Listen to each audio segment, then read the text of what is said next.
Quando uma sonda da NASA investiga um satélite de Marte, ela descobre algo que impressiona os cientistas na Terra. Eu dei uma olhada na imagem de Phobos e literalmente não acreditei no que vi.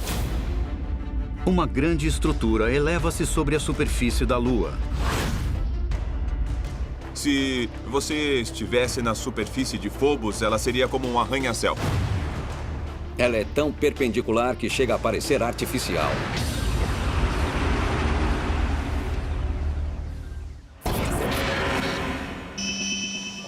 O Laboratório de Propulsão a Jato da NASA é o berço de alguns dos maiores feitos tecnológicos da humanidade. Entre seus muitos sucessos está o programa Mars Global Surveyor. Mas em 1998, o que ninguém na equipe de elite da NASA espera encontrar são sinais de construção na superfície da maior lua do planeta vermelho. Eu não estava procurando nada, só dando uma olhada nas imagens. Aí eu vi uma coisa que me chamou a atenção. Eu falei, opa, mas o que é isso? Em vez de uma vastidão rochosa e desértica, Palermo vê algo perturbadoramente irregular. O que eu vi me deixou pasmo. A sombra era muito maior do que deveria ser. Parecia uma estrutura monolítica. O objeto pouco se assemelha a qualquer fenômeno natural conhecido. De repente, lá estava um monólito gigante na superfície de Phobos. Basicamente, era uma torre enorme. Era do tamanho de um arranha-céu. Uma estrutura perfeitamente em pé, tão grande quanto essa, saindo da superfície, é um fenômeno realmente estranho. A estrutura fica conhecida como monólito de Phobos e desperta o interesse dos gigantes da exploração espacial. Quando eu digo a palavra monólito, a primeira coisa que eu penso é a 2001. Arthur Clarke fez do monólito um presente de uma raça alienígena. Em 2001, uma odisseia no espaço, uma civilização desconhecida espalha monólitos enormes pelo sistema solar como sinais para contatar a humanidade. Arthur C. Clarke propôs a ideia: e se extraterrestres estiverem interessados na Terra, interessados em nós, por exemplo? Se uma raça extraterrestre quisesse fazer contato com a raça humana, mas sem interferir na nossa evolução, ela colocaria uma mensagem logo além do nosso alcance. Mas os cientistas planetários da NASA têm uma explicação para a presença do monólito que não envolve extraterrestres. Por mais que eu fique empolgado com a ideia de um monumento deixado por uma civilização alienígena, a hipótese mais provável é que seja apenas um rochedo. É um rochedo enorme apoiado em uma das pontas. Embora um rochedo do tamanho de um arranha-céu, apoiado precariamente sobre uma extremidade, pareça improvável, a gravidade fraca da pequena Lua possibilita coisas estranhas. Nesse ambiente de gravidade fraca, não faz muita diferença se o rochedo está apoiado em uma ponta ou deitado de lado. As coisas tendem a ficar do jeito que elas caem nesses corpos. Provavelmente, o monólito é só um rochedo gigante lançado por um evento catastrófico. Até chegarmos a Phobos, todas as teorias sobre a origem do monólito não passam de especulações. O que você está vendo não foi criado por computadores. Esta é uma gravação real de um encontro com objetos não identificados no céu da Noruega. São esferas flutuantes, luzes que parecem pairar no ar. O que seriam elas? No mundo todo, visões estranhas causam terror. Aquelas pessoas não acreditavam no que estavam vendo. E então, após diversas visões, ocorre um terremoto devastador.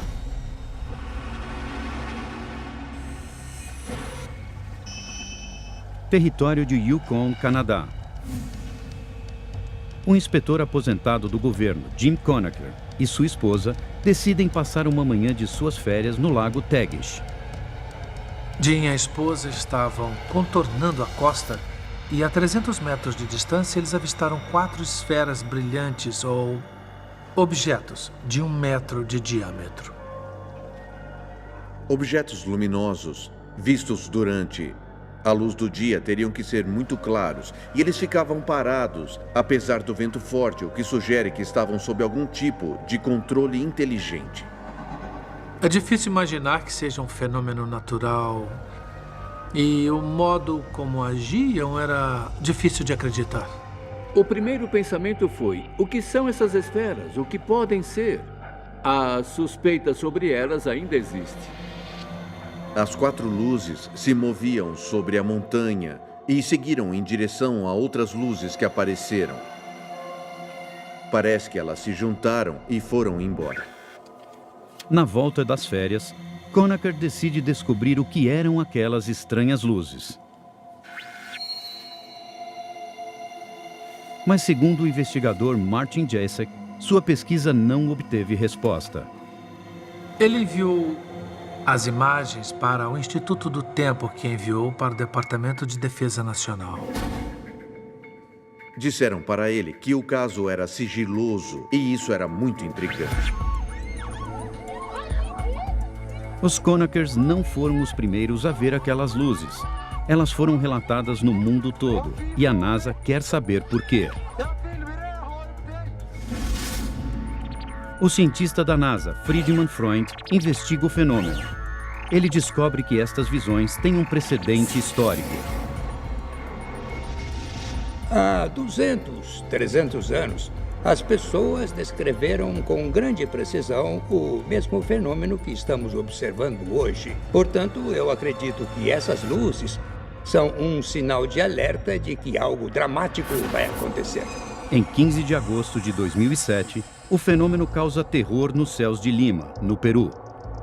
Em Lima, um avião ia pousar e o piloto estava comunicando para a torre: eu vejo luzes por todos os lados, aqui, ali e ali. O avião pousa em segurança, mas relatos de mais e mais luzes no céu chegam de todo o país. E horas depois das visões, o Peru é atingido por um evento tectônico devastador. Foi um terremoto de magnitude 8 no Peru, equivalente a centenas de milhares de bombas atômicas explodindo ao mesmo tempo. Para Freund, esta é uma evidência. Ele estuda a história de 400 anos de terremotos e descobre centenas de relatos de estranhas luzes prevendo os desastres, inclusive antes do grande terremoto de 1906 em São Francisco. Eu acredito que estas luzes sejam um sinal de alerta de que algo está acontecendo na superfície da Terra, que é o resultado de algo ainda mais dramático acontecendo no fundo da crosta terrestre.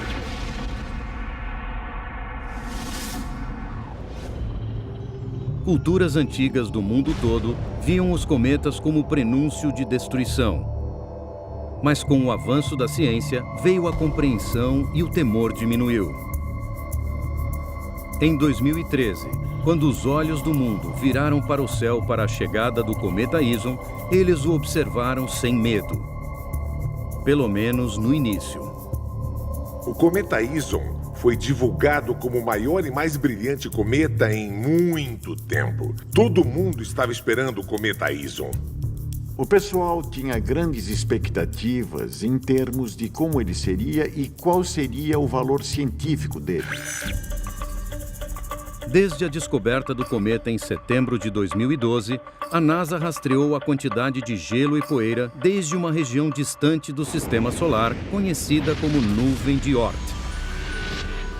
A Nuvem de Oort é um grupo de cometas que orbita o Sol a uma distância que é 10.000 vezes a distância entre o Sol e a Terra. Dos milhões de cometas presos em órbitas distantes, algo impulsiona o Ison em sua viagem de milhões de anos na direção do Sol. E o nosso planeta está bem nessa rota. É muito difícil ver um cometa chegar assim tão perto do Sol. Então é intrigante ver isso.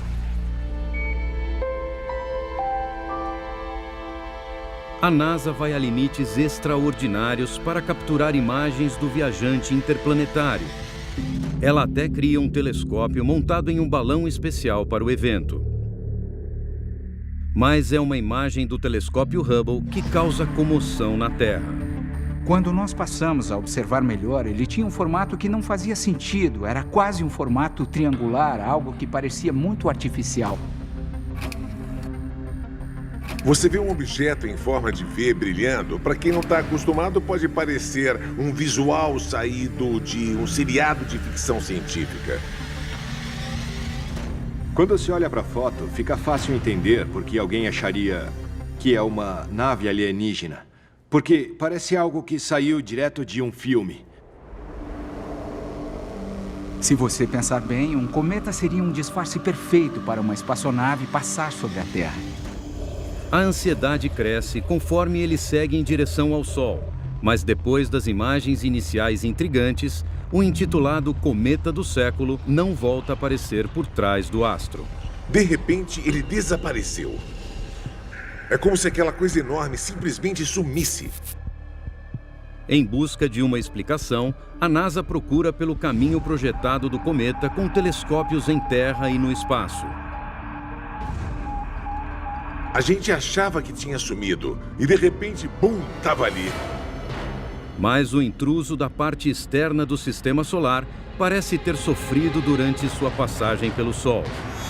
O objeto passou tão perto do Sol que ele aqueceu de forma intensa e foi totalmente destruído. Tudo o que sobrou foi poeira e gás. A destruição do Ison deixou os cientistas com poucas informações sobre o cometa. Mark D'Antonio está investigando as imagens do Hubble.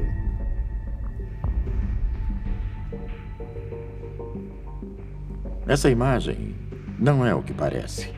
Porque o telescópio Hubble faz imagens de pontos diferentes de sua órbita ao redor da Terra.